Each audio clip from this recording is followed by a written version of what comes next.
Hello and welcome. If you're here, you're probably getting ready for your change management certification, and let me tell you, you are in the perfect spot. We're about to walk through the essential framework for planning change, step by step. So, are you ready? Because we're about to break down the 12 critical issues you absolutely have to know for your exam. This is the core stuff. By the end of this, you're going to feel a whole lot more confident. Let's get into it. All right, here's our game plan. We'll start with the big picture, the framework itself. Then, we'll dive into the strategic foundation, engaging people, the operational details, and finally execution. Think of this as the perfect study guide to lock these concepts in. Okay, first things first, let's be really clear about something. Successful change, the kind that actually sticks, it's never an accident. It always follows a structured blueprint, a framework that makes sure you've thought of everything before you even start. So let's start by laying that strategic foundation. These first two issues are the pillars your entire change plan rests on. I mean it. If you get these wrong, the whole thing is just built on shaky ground. The absolute number one principle, the bedrock of any change, is customer value. Every single initiative has to pass this one simple test. How does this make things better for the customer? If it doesn't, you've got a serious problem. And that really is the heart of it, isn't it? This is the question you have to keep asking.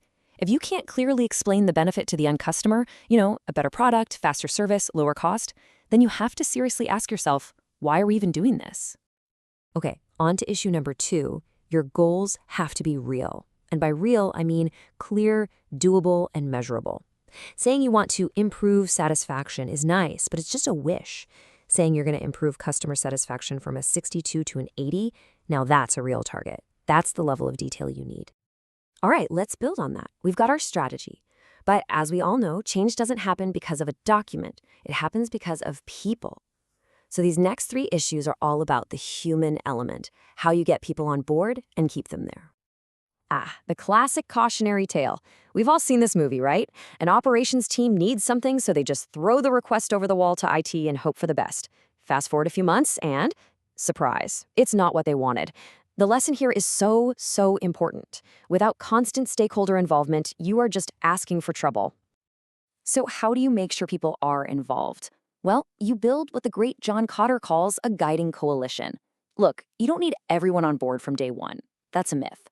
Your job as a leader is to find those enthusiastic early adopters, get them on your side, and then use their success stories to win over everybody else. And what fuels that coalition? Transparency.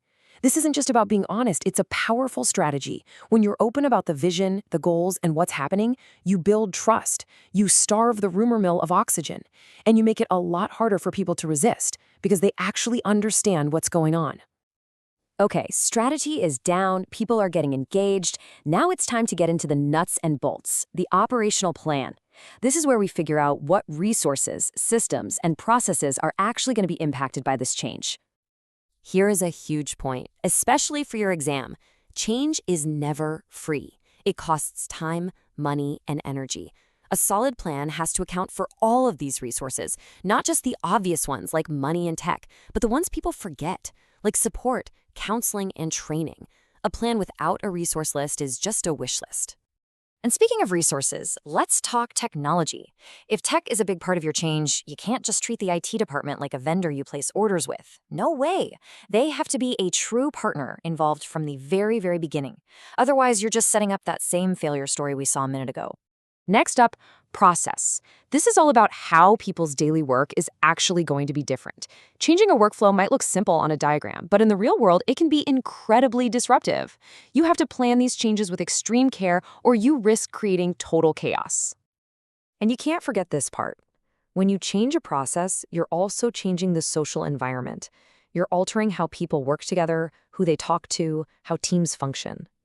Good management means being really sensitive to these shifts in team dynamics and ready to step in if things start to go sideways. All right, we're in the home stretch now. This is our final group of issues. We've got our strategy, we've thought about the people, we've detailed the operations. Now, how do we actually do it? How do we execute the plan, stay flexible, and prepare for the unexpected?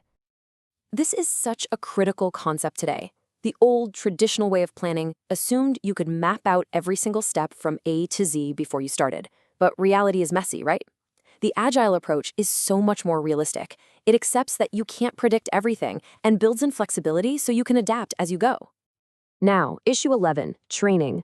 Let me be crystal clear. This is not optional. It's not a nice to have. You can't just expect people to figure out new ways of working on their own. For most people, training is what helps them conquer their anxiety and gives them the confidence they need to succeed. And remember this, the very first training session should always start with communicating the vision. And for our final issue, number 12, we have an incredibly powerful tool called FMEA.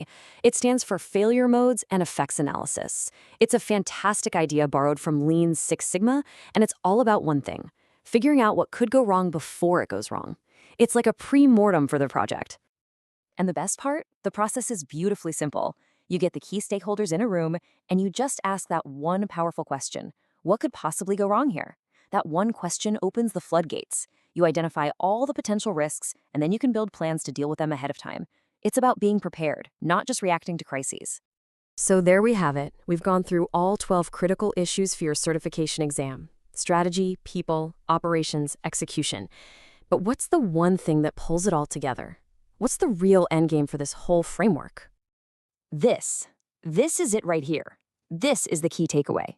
The whole point of all this planning isn't just to create a fancy document that sits on a shelf. The real goal is to engage people so deeply that you earn their genuine support and their commitment. That, right there, is how you know you've created a successful change plan. And that wraps up our breakdown. As you keep studying, I want to leave you with one final question to think about. As a future leader of change, which one of these 12 issues do you think is the absolute hardest to get right in today's workplace? Really think about that one. Good luck on your exam, and thank you for joining me.